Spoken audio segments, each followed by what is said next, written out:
one.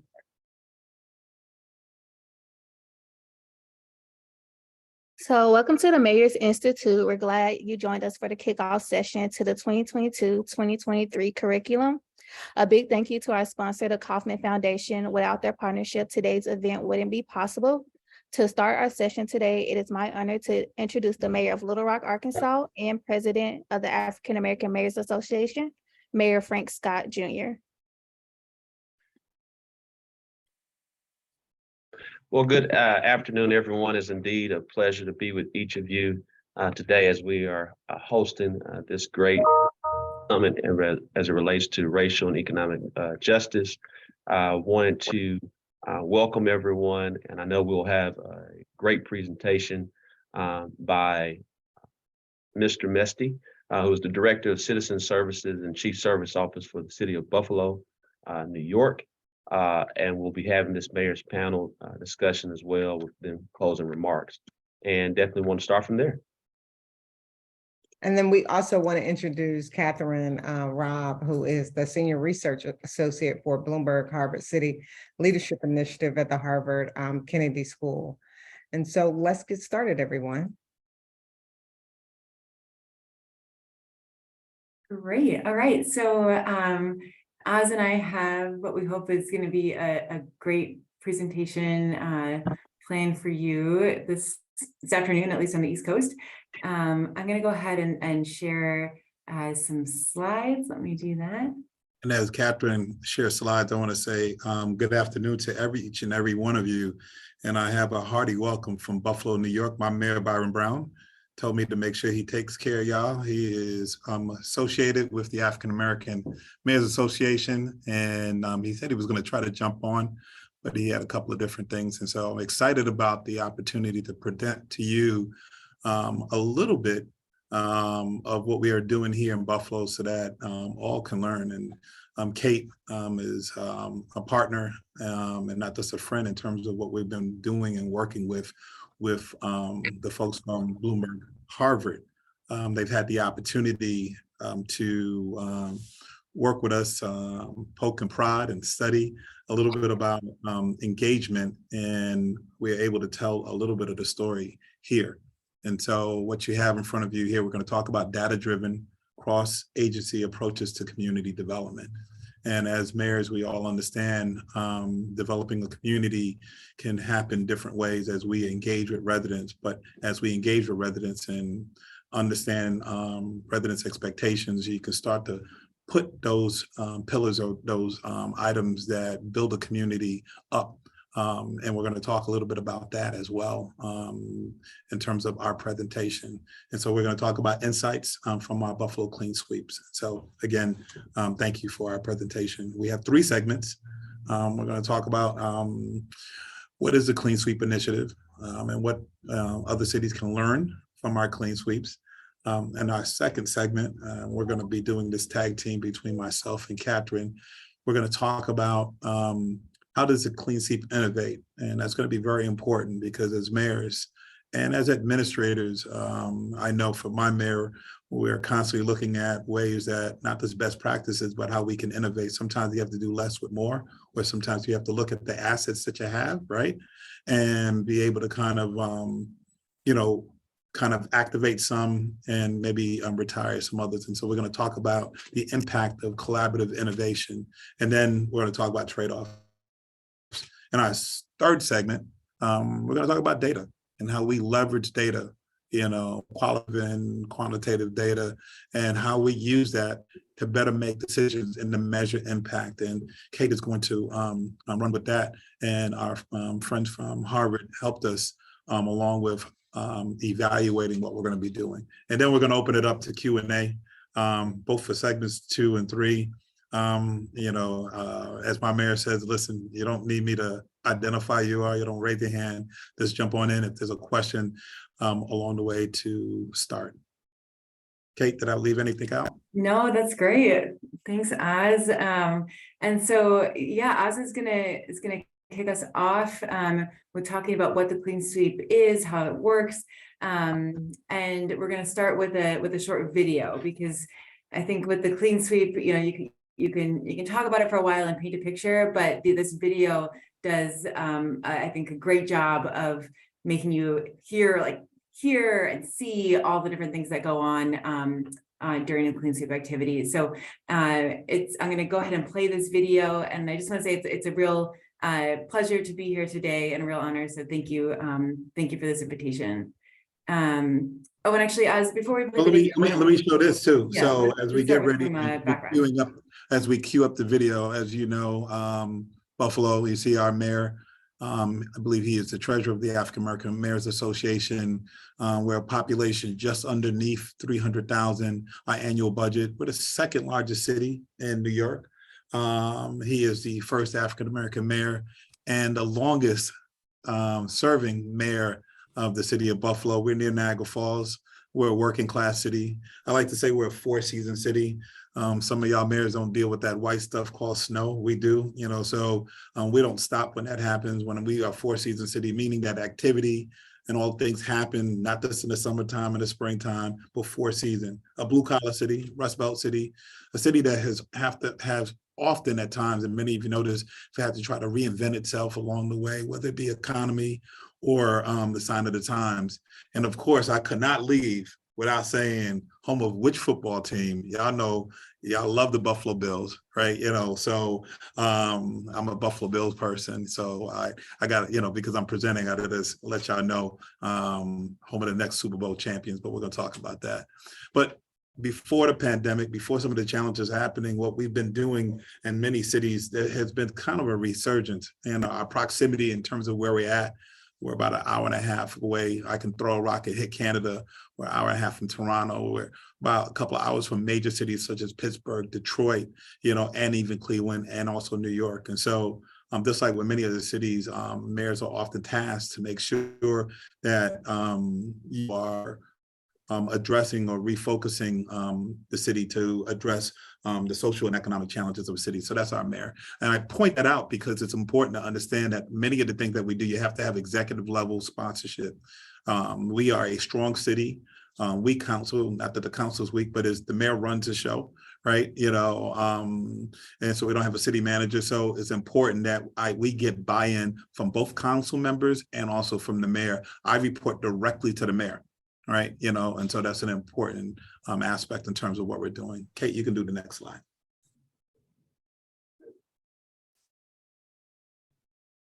And this is a little bit about our clean sweep, and we're going to show you the slide, but I just wanted to kind of give you the overview.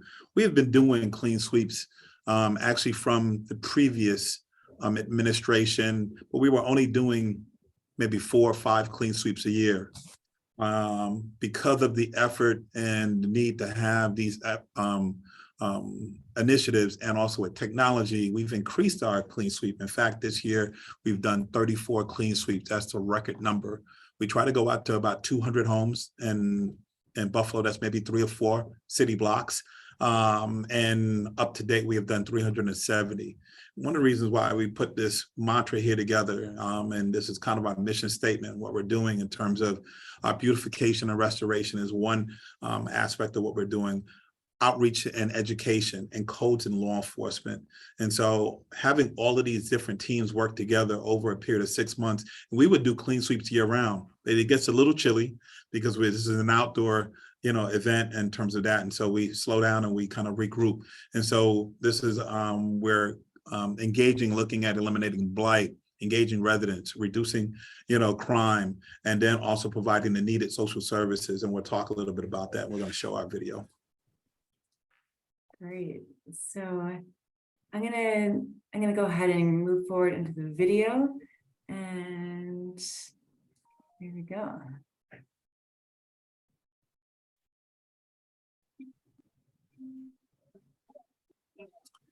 I think the sound.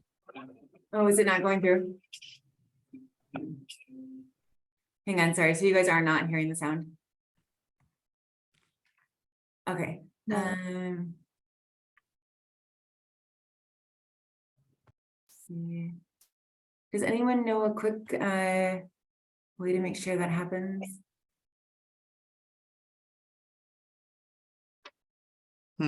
Let's see this. Katherine, just restart it and maybe that'll help.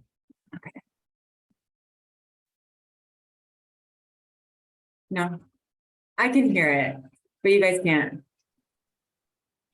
Okay. So Katherine, what I'm gonna do, if you give me this screen Yep. sharing, I'm gonna try to, I have the video and maybe I can pop it up as well. Okay.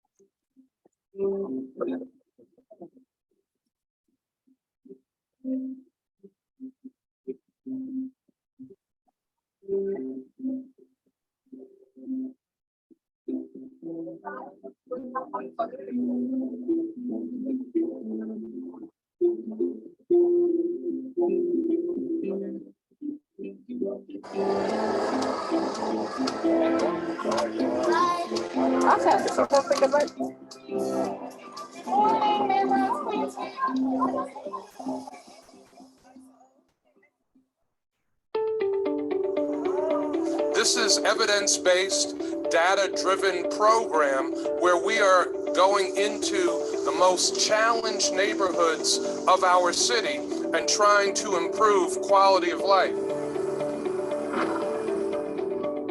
I'm also very proud to report that during my tenure as mayor, we have completed 360 clean sweeps. We visited over 4,600 homes, and we have been in all of our 9 city council districts. Well, the 311 Call and Resolution Center within the city of Buffalo is integral to our Clean Sweep initiative. The city of Buffalo, we have a call center that responds to citizens' needs and concerns. We listen and talk to people, but we respond back. There's the function of making sure that the quality of life of our residents is that maintained at a certain level. And so when we were doing clean sweeps, we started to look and we said we needed to have more of a data-driven approach to how we do clean sweeps. And naturally, we looked at 311. Looking at those calls gave us an indicator, or many different indicators within the community of how quality of life is impacted within certain neighborhoods, whether people calling about trees or people calling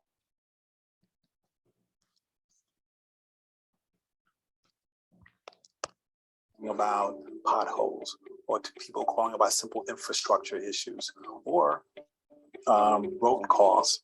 All of those affect the quality of life within the community, within our city. And so 301 was our natural base that we wanted to look to say, how do we quantify going into neighborhoods? Using that data more at the beginning.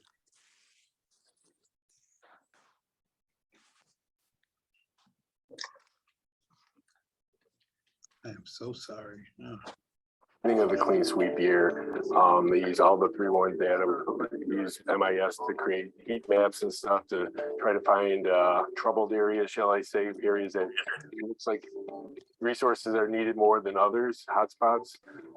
With the 311 data and the police data, they combine all that stuff together to get the most bang for the buck when they have all their crews out there. At first, it was a 3-pronged approach. There was beautification and restoration. There was code and law enforcement, and then there was education and outreach. But one thing that I want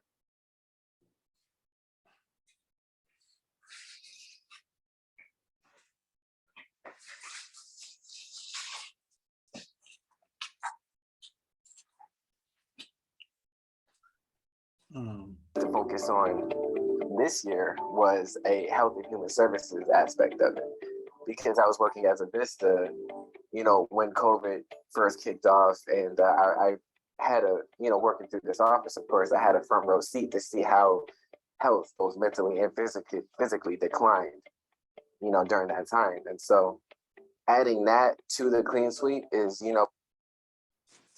basically how we inspired the Health and Wellness Power pop-up series, and making sure that a lot of the partners who came out with us for people who can provide those services directly to the community and or make those referrals so that those community members can follow up the necessary organizations that can help them.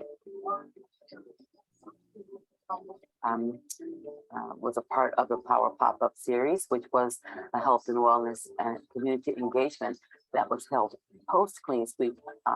We had 3 Power Pop-Up events this year, which added so much to the Clean Sweep because it added an element of health and wellness that we didn't have before, and community engagement and outreach that was, you know, a new precedent for Clean Sweep. So it really made it a little more comprehensive to be able to reach people in a more tangible way and be able to touch them and have them come back and just see us and talk to us. So that was, for me, the Power Pop-Up was really the icing on the cake this year for the Clean Sweep program. The SEPTED model is a community crime prevention through environmental design model. And the idea there is just getting community organizations, community businesses, churches, tenant councils, block clubs to work together on creating crime prevention models and in working with the police department as well, that are ultimately is going to lower the crime rate in those specific areas. So we're looking at data, we're looking at crime data throughout the city of Buffalo. We're figuring out where are the higher targeted areas, and then we're finding ways to institute initiatives in that area.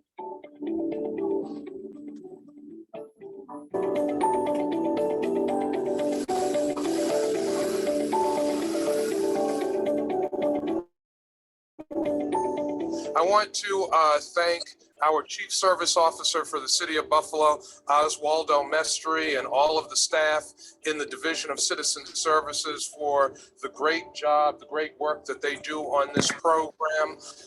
This has been a program that has made a difference in people's lives, and I thank all of our partners.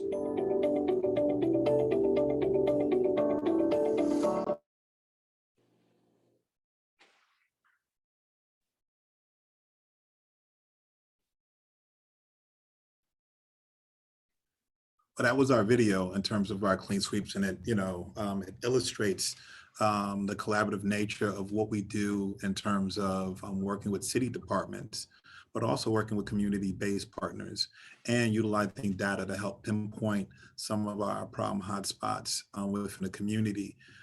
As I said, we have been doing our clean sweeps and again, working with all departments. The mayor comes out to all of our clean sweeps, as well as we invite our council members and other elected officials to come out. There's nothing that beats this door-to-door retail engagement, as well as looking at the data that helps pinpoint that. I'm in a unique situation where I coordinate our call center, our municipal call center, our 311 call center, but allows us to extend that engagement out into the community. Anytime people are calling, we're kind of self-activating their concerns. And so when they see that you're coming, right, and they see it, oh my gosh, you're doing, and I always tell this story because every neighborhood is a little bit different. And we have, you know, that community mother that, you know, we call her Mrs. Triggs, who's down and she sees everybody coming on the street and she's like, oh my God, what are you guys doing? You know, I mean, we're bringing everything, all city departments, and we're fixing everything, potholes, curb cuts, trimming trees, if they're vacant and abandoned lots, even if we need to board up a house or tear down a house. And she said, what's happening? I said, well, you did call us, right? And she's like, well, but I didn't think you were coming. I said, no, that's our job. That's what we're supposed to do. And so as we're doing this, we're bringing all of these city departments, but also these other community-based partners, the collective efficacy of everybody working in one neighborhood makes a difference. And usually it's that one problem property, usually it's that one or two, but you know, we use the philosophy sometimes where there's smoke, there's maybe fire. And so as we're dealing with that, we're talking to communities and we're talking for block clubs and residents and gathering that quality life intelligence and reassuring those communities that you haven't been forgotten. And so sometimes those decisions that need to be made, instead of going to City Hall, we bring City Hall out in the community and we make those quick decisions. We have a building inspectors, we have community police officers, and we get together and we say, listen, we got to do this right now. Then we bring volunteers, you know, because, you know, we all see this and sometimes it's, you know, it may not be in code, but you may have to help the senior citizen who has this big old house, had, 6 kids. Kids live out in California, but she has this house and maybe the backyard needs to be cleaned up. Let's go ahead and do that for her, right? Because if we don't do that, that house is going to go in disrepair. But the data, I say all of that effort, the data helps us pinpoint this is the area. And we're going to talk a little bit about that in terms of how we use that data, what types of data sets that we're using moving forward. Kate? Great, thanks, Oz. So I'm going to pull up some PowerPoint once again, and let me jump ahead here.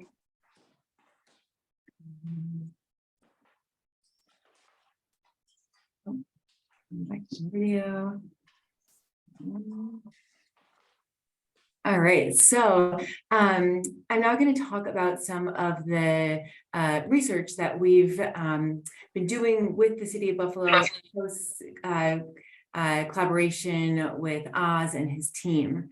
And so this, the research that I'll be talking about first is really in response to the fact that there's so much discussion these days about intractable boundary spanning challenges like crime, like health crises, like homelessness and climate change. And these kinds of challenges are challenges that bureaucratic division of labor within city halls with the siloed approaches are just not well designed to address.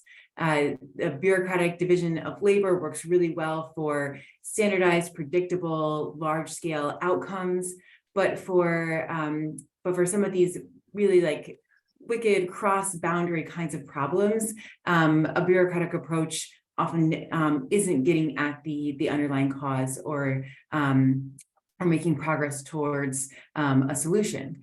And so there's also a lot of talk about the need for innovation in within local government to address these problems. However, as many of you all know well, innovation is not easy, and it also doesn't happen by itself. And so therefore, we wanted to look at the clean sweeps as a specific example of cross-boundary collaboration, of collaborative innovation that's remarkable in its longevity and breadth and depth.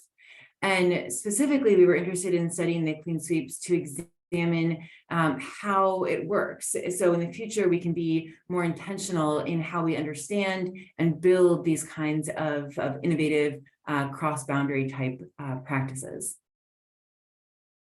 So as Oz described and showed in the video, we know what goes into a clean sweep in terms of the inputs. There's the heavy machinery, there's the people, the community partners, the city staff. There's the informational handouts that are given to every resident, every doorstep. There's all kinds of multi-sector collaboration happening during the clean sweep. And then we know about the intended outcomes of the clean sweep in terms of improving quality of life, reducing crime, improving resident engagement.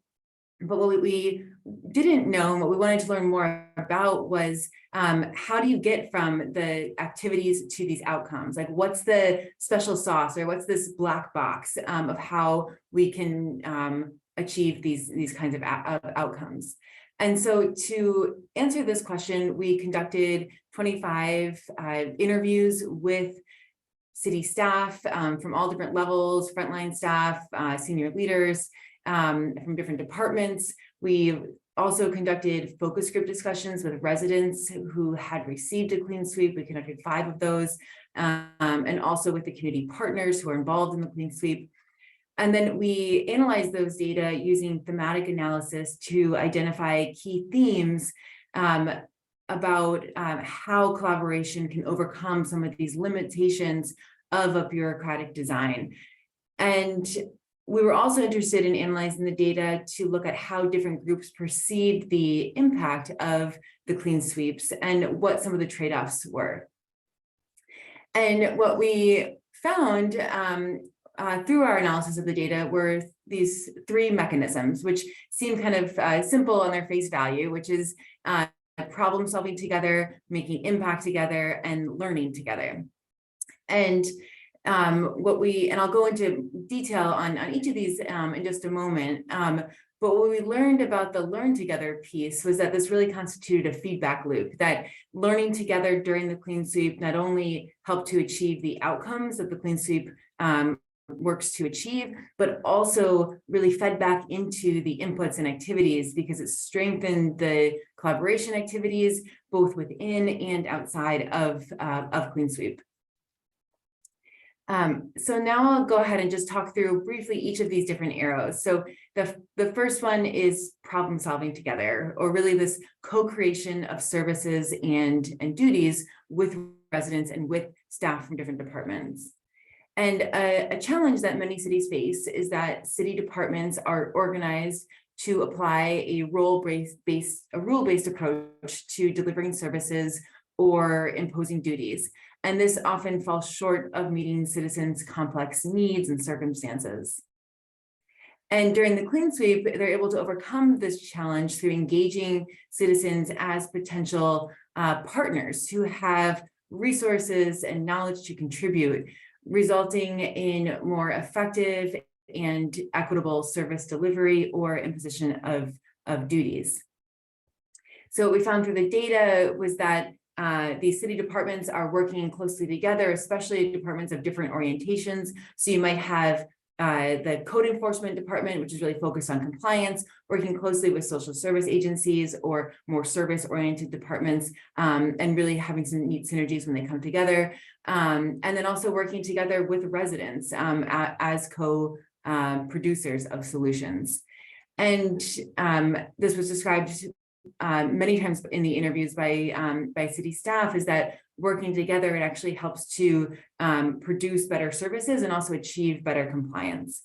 As this was kind of typified by one code enforcement officer who said, you get an opportunity to see the bigger picture, whereas in the midst of your daily duties, you see a violation and you might give a ticket and you're on your way to the next call.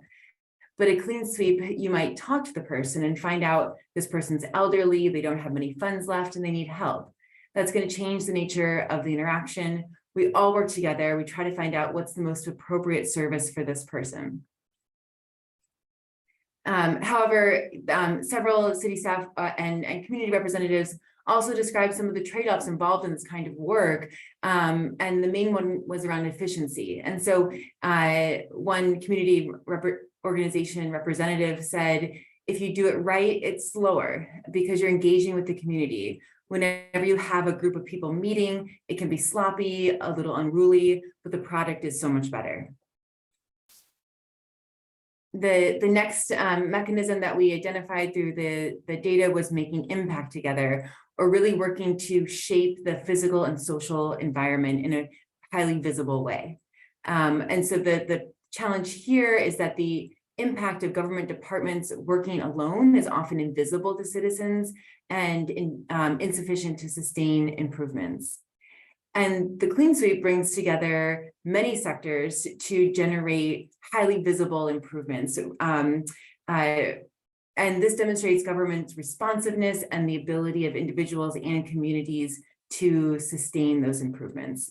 And so there's just a lot more operational transparency about what's going on, which is great for residents, but also great for city staff who may not know, all the ins and outs of what's going on in other departments and where there's opportunities for collaboration. So I have a photo here of some activities during a Clean Sweep, and I'm going to turn this over to Oz to just talk a bit about how these really substantial changes in the physical environment happen collaboratively, and how that also impacts the social environment. So this is a great example of on a typical Clean Sweep. We received information and we looked at our data. We kind of knew what some of the problems were ahead of time. But as you know, when you get into the street and, and develop that quality of life intelligence and talking to residents, some have some immediate concerns. And so something as simple as trimming trees. So when we first came onto this street, it was dark. And the canopy of the street, the trees were touching each other. People couldn't see across the street. They couldn't see their neighbors. And so sometimes just the impact of trimming trees up where people could start seeing each other, talking to each other, creating this cohesive social kind of network on a community and help starting a neighborhood watch or a block club on the street really, really impacted that. We did a whole bunch of different things, but when we went back to do a post survey, when we talked to residents, this was the one single thing that they appreciated the most. And now they were able to kind of, have those sight lines and understand about, more about the built environment and through crime prevention, through environmental design. Great. Yeah. And here's just a couple more photos. A couple more signs. Again, we're talking about the quality of life issues. I call that's the low hanging fruit, street signs. I have this pet peeve, when you're driving throughout your city about these leaning crooked stop signs. I call them in. I'm the director of citizen services, but that is something that we should have an expectation that we should be responding to, or graffiti, or sometimes, signs are turned around the wrong way. Or we have an organization called CEO, where these are our returning citizens who come back and they still have a little to do with the system, and then they are doing community service in the very communities that they have impacted. And so they have an appreciation, they're developing relationships, but also, this is an opportunity for some municipalities. We see this as a feeder. If you're doing very well with this is a great opportunity maybe to have a civil service job working in our public works department. And so we're, again, whether it be trimming grass or just tending to the landscape of a community is very, very important. The street signs are very, very important. Great. And this was also really borne out in the interviews that we did. This leveraging of assets in one department to enhance the work of another department or different community organizations. And as one city staff person said, incremental change is generally how governments work, but the clean sweep is different because in a small area, you can do the majority of things all at once. And this ability to have so much visible impact also works to shape the social environment. And we heard a lot about this from especially residents, but also city staff. And this was exemplified by one resident saying, pride was developed because of the clean sweep. People took pride in the way the street was maintained during the clean sweep. And now they know that's what they're expected to do. And so it's kind of this precedent setting when the street is full of trash. It's hard for any one individual to feel like their contribution is going to matter. But once the majority of that trash is cleaned up, then people are taking a more active role in making sure it doesn't come back. However, we heard this more in areas where there was a higher proportion of renters, that the impact can be insufficient to meet residents' needs or to be sustained. And so as one resident said, the clean sweep made us smile for a minute, but as far as impact is concerned, the next weekend it was back to normal. So it was a good gesture, but that's about it. It has to be enough that the community takes over from there. And then this is work that Oz and his team are actively engaged in, is how to sustain this kind of work. And let me add with that, what Kate, and some would say the fact that someone is saying that they want more, right? And so you can look at this and say, oh, they're to say it was just for a minute. What they're saying is that we need more. And so when you see that, as public officials, we need to respond a little more to that. So sometimes as we listen to folk, and we understand like, okay, what are you really saying here? And so they've enjoyed the impact. This other opportunity here we talk about is equity, right? When we're looking at the impact of what we do in some communities more so than others, right?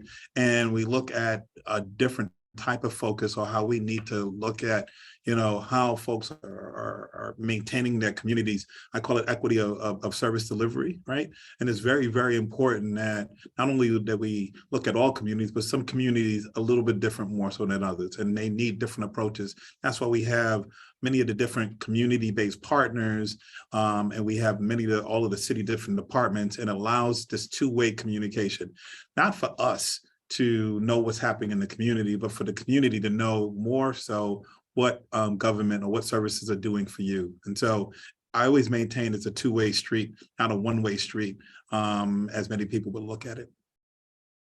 Yeah, no, great point. Great. And then finally, this learning loop, or learning together, this generating collaborative capacity and knowledge during the clean sweep. So, one of the challenges in city government also is this bureaucratic or closed or incremental innovation has a role, but often doesn't yield the array of solutions to these really persistent boundary spanning problems that you all are working to address, especially within community development. And during the clean sweep opens up this innovation cycle to a variety of actors and resources across sectors, overcoming professional norms that say, I can do this, but I can't do that, or that's not really my role, and opening up broader socio-political support for new ways of problem solving. And so what we heard here is that the clean sweep helps to facilitate learning across departments to help really understand the root cause of a problem and what the solution set might be. A city staff person said there are additional synergies when you have everybody together. It's the, hey, wait, you have a problem with that house? I got a problem with that house also. But your problem may be from a water or sewer line, and his is from a police issue, and his is from a building inspector, and his is from a neighbor. It's a how you see the elephant type thing. And I'm sure many of you are familiar with this parable of blind men encountering an elephant for the first time. And the person who's touching the tusk thinks that this must be a spear, and the person who's touching the leg thinks that this has to be a tree. And it's not until you get all of them talking together that they're able to piece together that this is actually something different, that this is an elephant. And a similar process occurs during the clean sweep, where you have all these different perspectives coming together to really define a problem together and work towards a solution together. And one thing my boss also likes to say about this parable is that a problem here also is that they're all men. And so bringing more diversity into seeing the problem also really works to try to understand what exactly we're working with. So finally, there's the clean sweep also works to impact work outside of the clean sweep as well as during the clean sweep. So a city planner said, so now I know as a planner, I'm going out to this census block group. I know this neighborhood from the clean sweep last year that they really need XYZ. So my planning project is less on their priority list. They want their street fixed and their landlord to be better, and it gives them more context into the neighborhoods, or gives me more context into the neighborhoods I work in. And so this, has the clean sweep gets office staff out into the front lines. It brings frontline staff in contact with lots of other staff, and has an impact on what happens within City Hall as well. And nevertheless, this process of innovating involves some messiness, some uncertainty, some risk. And as one staff person said, it's hard to feel like you have the professional latitude when you're the only one doing something new or different. So it's a balancing act of expectations within different city departments.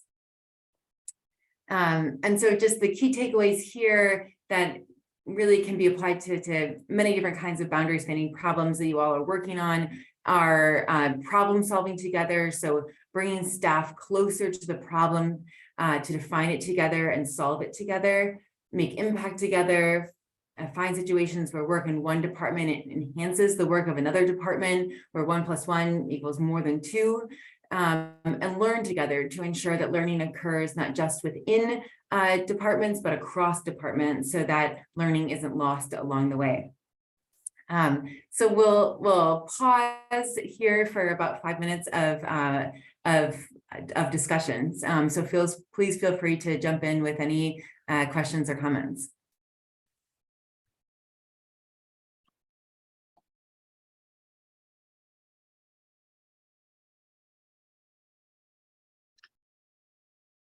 I have a question. This is Phyllis, the CEO of AAMA. As a former mayor's chief of staff, how do you pay for and get the funding for this project?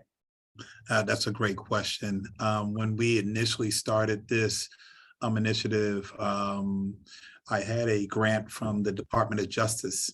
It was a burn grant, and this is the actually second mayor that I've worked for. I worked for the previous guy, and this mayor saw fit to to hold on to me. I appreciate that. Elevated the position that I'm in. I ran an initiative called the Department of Justice Weed and Seed Initiative a while back ago. So I started with some seed money. And so we hired a coordinator because you need somebody to kind of move this.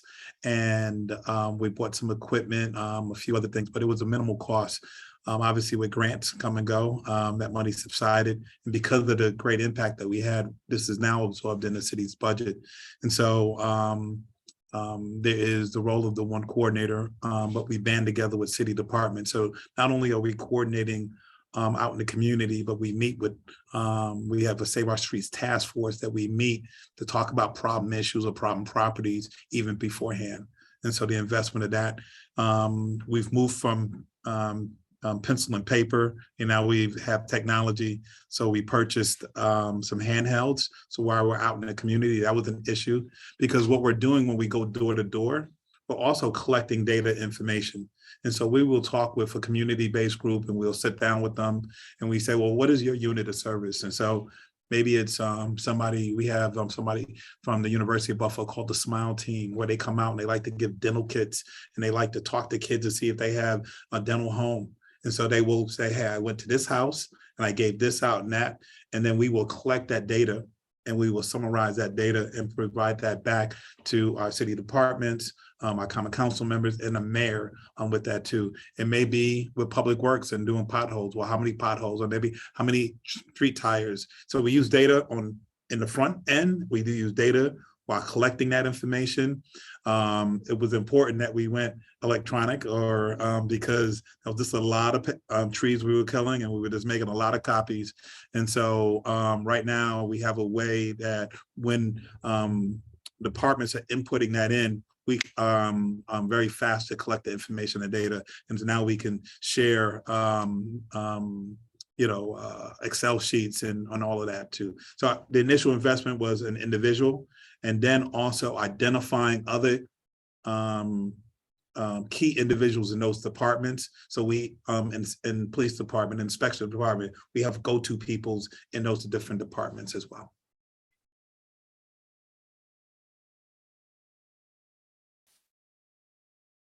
One of the things, first and foremost, both to Katherine and to Oswaldo, it is just phenomenal that you all took the time not only to do the work, which is most important, but to document it and to show the data.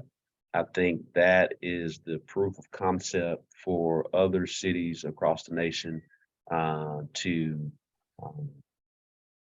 one, utilize the template and the playbook for their respective cities, which ultimately is creating more progress for the residents, which are our bosses as mayors.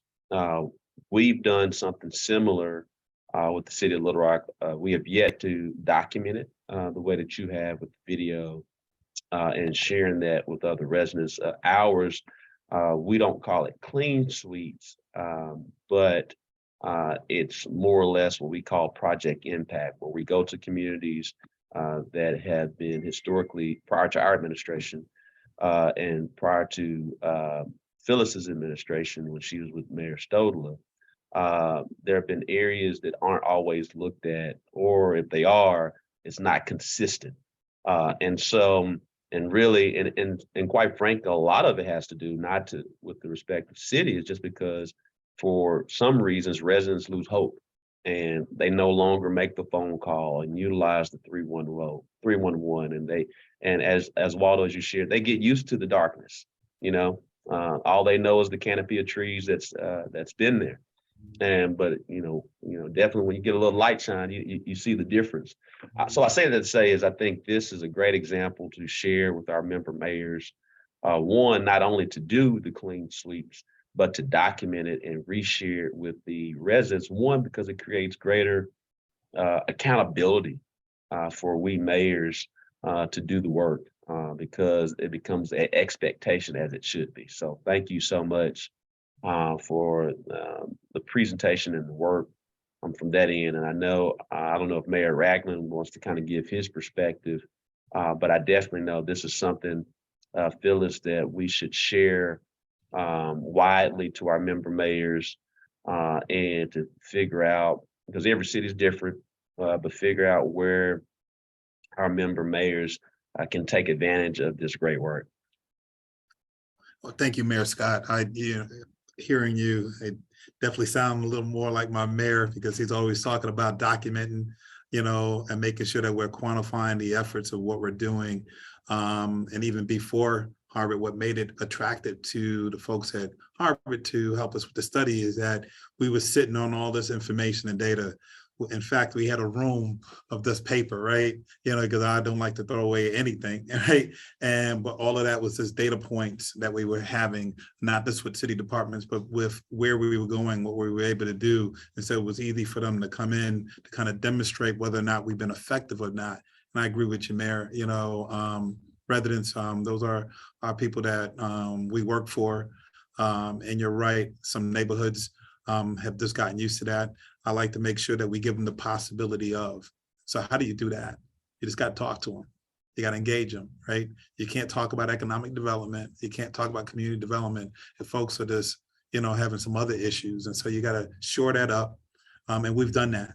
Some of the areas that we've done clean sweeps, other organizations have come in, or some economic development has occurred.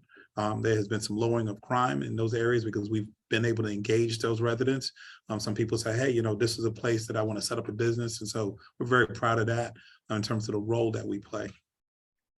Yeah, and thank you, Mayor Scott, for that comment too, because it's really important, and it's also a really nice segue into the next section of our presentation about documentation and the importance of data, of all kinds of data, stories and administrative data and the like. So Oz, if you want to spend just a couple minutes, given the time, talking about data in Buffalo and how you use data, and then I'll talk about how we use that data to evaluate some outcomes of the Clean Sweep.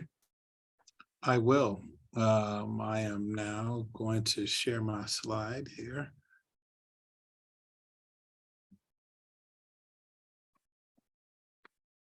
So as you can see, we talk about data, right? But you have to be able to know how to use that data. But what are the different programs or things that are out there that helps us do that? And so we have some things that are proprietary, but there are some things where you can, whether you have a planner or you have somebody in different departments that can help and look some of the social economic factors that are happening in the community, whether it be educational attainment, poverty, family composition, ethnicity. That all gives a general sense on what's happening in different communities. But when you match that up, right? And so we have something, our mayor, more than about 3 or 4 years ago, we ventured into creating an open data policy for the city, where we had different city departments open up different data points so that we can share that with the community. Instead of just sitting on those or looking at those internally, we're sharing that out, and we're also sharing information with other different departments. And so there you start to have some correlations happening, where if police department is looking at something, they would want to look at something from the inspections department. Inspections are looking at something, maybe something from our department as we engage residents in the community. And so we have an open data portal, right, where we have different subsets of information, and this is all public facing. And so in our open data portal, we've created something called My Neighborhood Buffalo. And so here on the top here, there's police information, there's 311 data all together, right? And this is public facing in terms of what you can see down here, whether it be the various different police categories, police incidences, whether it be assaults, homicides, robbery, assaults, right? All that's public information. We pinpoint that with 311 requests, from various departments. Public Works is our biggest kind of department where we take 311 requests. You can see from here, whether it be trees, whether it be issues of bike racks or animal control, animal removal, curbs, all of those different 311 requests are looked at in terms of what we're seeing here in all the different departments. Every department will look at that. And then we also have here permits. Well, why is that a permit? Sometimes permits are an indicator of economic development. How many permits are, or just safety, right? Some people are upgrading their houses, right? Or or looking at doing something. And so you have to take out a permit for this. And so that gives a snapshot on what's going on in the community as well. And then, our department, we have code violations. And so we can look at these different code violations all along that thing. The idea here that it is all, if I look at this, is the city of Buffalo. Make this a little smaller here. And we can start to see, this is a heat map. And as you start to see things green, that's not as much activity. You start to see things turn yellow and red. That's where, if you looked at police incidences in 311, that tells you, like, wait a second, something's happening there, right? Now normally this is an internal thing. Obviously, our law enforcement partners will use this. We have opened this up to all city departments, and then you can start to look at the use of data as we kind of pinpoint different areas that are happening in the community, and then we can start to say, I want to do a clean sweep in that area because the data is telling me, right? And I can open it up a little more. I can go street by street and I can look at these different pockets because the data is telling me something's happening there. And so let's bring different departments instead of just sending the one department here. And so this is how we use data on the front end. And then we're also collecting data, the input to that, kind of that feedback loop with that too. So this is our open data portal that we will play around with. I can look at this and I can take maybe I just want to look at police instances, right? Instead of 311, that'll tell me a story. Maybe I want to just take a look at, not police, but now only 311 and permits, what's happening in an area. And that will start to tell me a little more about what we're doing. Now, I love the fact that we have technology. I'm gonna tell you, I'm old enough so that we were doing this on these big old maps. We were rolling things out, and I was just using coloring. So I love the use of technology, but the idea here is that data played a strong role in what we were doing, much like what Mayor Scott was talking about in terms of just quantifying the results. Okay. Great, thanks. Yeah, I'm going to go ahead and share my screen next, and I'm going to talk about how we've been able to use a lot of this data that the city of Buffalo has collected in order to evaluate part of the Clean Sweep program, evaluate the impact of it. So let me just move on to the next slide. All right, so these data have all kinds of purposes that are great for internal city hall purposes, but they're also really great for research purposes as well. And in this case, we wanted to measure the impact of the Clean Sweep program. One of the goals of the Clean Sweep is to reduce crime, and another is to improve resident engagement. And while we had data on crime through 911 incidents, we decided not to use 911 as a measure of actual crime, because we know that crime is extremely underreported and that it's subject to all kinds of different biases and is really different in terms of reporting in different parts of the city. The same is true for 311. And so we decided to use 311 and 911 data as a measure of resident reporting behavior. And resident reporting behavior has been shown in the literature to be really correlated with resident trust and engagement with the city. And these are key areas that the Clean Sweep works to influence.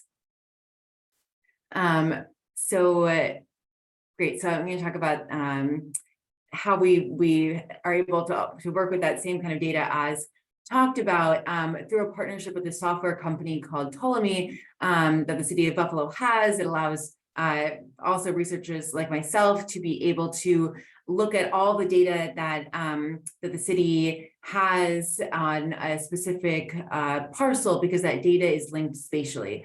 So this image shows the city of Buffalo with each dot representing a unique property in the city. And we're able then to zoom in on a unique property and be able to see the police incidents that have accrued to the property, the building permits, how the land is used, the code violations, the condition of the property, the taxes the property might owe, the property sales, the value, all kinds of different information we're able to get with clicking on these different properties. And the city of Buffalo also layers in census information and other forms of spatial data. So we were able to use all of this data along with information about the clean sweep. And so we mapped clean sweep locations from 2009 to 2021. And this image shows just where the clean sweeps were in 2019. And using all the different data that Oz was describing, and I also just described on each property in the city, we were able to identify clusters of statistically very similar properties to serve as control properties to tell us what would have happened to reporting of crime or 311 in the absence of a clean sweep. And using statistical techniques, we matched these properties that received a clean sweep with very similar properties that did not. And in doing so, this allowed us to attribute any difference in 311 reporting or 911 reporting to the clean sweep impact itself. Overall, we had over 160,000 properties in the city across these years, 30,000 properties which had received a clean sweep, and 130,000 properties that were matched in a 4-to-1 ratio that did not receive a clean sweep. So what we found in looking at reporting behavior in the 6 months following a clean sweep, and we couldn't look beyond 6 months because then the next clean sweep season would start, and that would impact the results from the previous season. So we're just looking at a 6-month time horizon.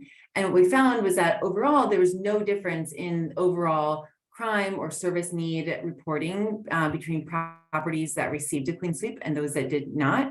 However, when we looked at crime and 311 by subtype, we found that clean sweeps were associated with an increase in the marginal probability of households reporting disorderly or drug-related crime, and also service needs related to disorder in the physical environment. And here we can briefly see the magnitude of these differences. They weren't large, but they were highly statistically significant and meaningful to, for example, police chiefs that we spoke with and others. And so we don't think that the clean sweep is causing crime to go up or causing more physical disorder. Really, on the contrary, we think it's this issue of reporting behavior and actual crime can be correlated, or they can be correlated inversely or directly, or they could have no correlation at all. And a lot of the activities that the clean sweep does may influence underlying crime and service needs, as well as almost separately impact the reporting of those incidents through a variety of mechanisms. And we also know from many previous studies that, oh, did I just drop off? Oh, okay. We also know from previous studies that that crime is really underreported, especially in populations harmed by systemic racism and other forms of inequality. And so I know we're running really short on time, so we looked at a lot of the qualitative data we also had here, and we found that the qualitative data really supported what the data were telling us in terms of evidence for increasing reporting of drug crimes, which are among the most underreported kinds of crimes, and service needs related to the physical environment. And these mechanisms include information about how to report service needs to the city, and also anonymous tip lines. They also include this really exceptional visual display of government responsiveness. And so it made people feel like it was worthwhile to call in these kinds of issues. And it showed people that issues with the physical environment could be resolved. And so they then felt like they could call about those issues, and that their concerns would be taken seriously and acted upon. And really this like building of trust through one-on-one conversations between especially residents and community police officers and also city staff. And so key takeaway here is building trust and demonstrating responsiveness and effectiveness, can increase resident engagement, and we can use administrative city data to measure these effects. And so I'll open it back up for questions if there's time.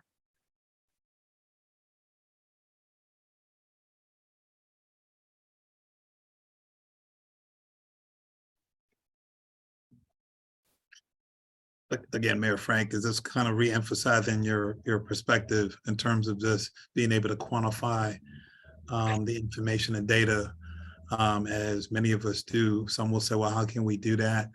You know, our mayor has challenged all city departments to focus on doing things a little bit different in these neighborhoods that sometimes have been underserved for whatever particular reasons, so that they can be more engaged.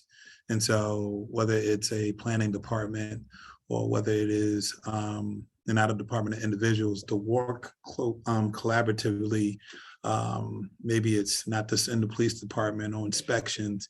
Each one of them have been tasked in looking at a particular issue, but looking at it together collaboratively helps us address that emphasis and that approach. And I think the data, you know, powerful as it is, tells one story, but until you to those communities, it will kind of help either substantiate that or gives you a better perspective on what's going on. So data itself is important.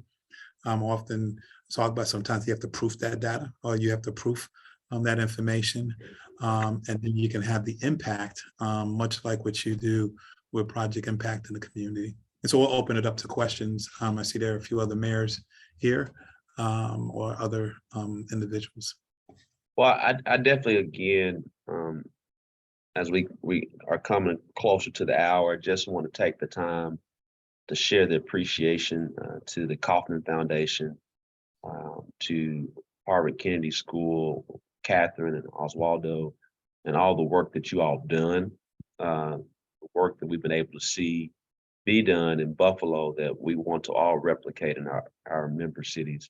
And I think one of the key takeaways is, again, as we talk about is documentation and data, not only for the residents to hold us accountable, but two, as we all are working towards other partnerships and collaboration, it's good to show that proof of concept and have it on the ready to share. And so I've learned a lot on how we can enhance Project Impact. And so just want to share this appreciation to Katherine and Oswaldo, the Kaufman Foundation, Kennedy School, and many others in Bloomberg that have been a part of this. And then finally, I think it's key. The city of Little Rock is proud to have a performance and innovation division, which kind of came out of What Works Cities, funded through a lot of the Bloomberg work, and how we track data in general, particularly for efforts like Clean Sweeps in Buffalo or Project Impact in Little Rock. And so for member mayors who aren't a part of What Works Cities, just take some time to learn about it, and but also take time to consider having a performance and innovation division to track and document it and digitize the work that's being done on behalf of our residents. With that being said, I just want to pass, maybe give Katherine some final remarks, and then to Phyllis. Thanks. I don't have any final remarks other than just a gratitude for the opportunity to share with you all today. So thank you. Thank you so much, Katherine. Phyllis? So as CEO of the African American Mayors Association, and to Mayor Scott as president of AAMA, we want to say thank you. Thank you for the city of Buffalo, to Bloomberg, and to the Harvard School, Katherine and Oz. Thank you so much for this time and sharing best practices. And then lastly, to the Kaufman Foundation for sponsoring the Mayor's Institute this year. So greatly appreciated, and thank you, everyone. Have a great day. Thank you. Thank you.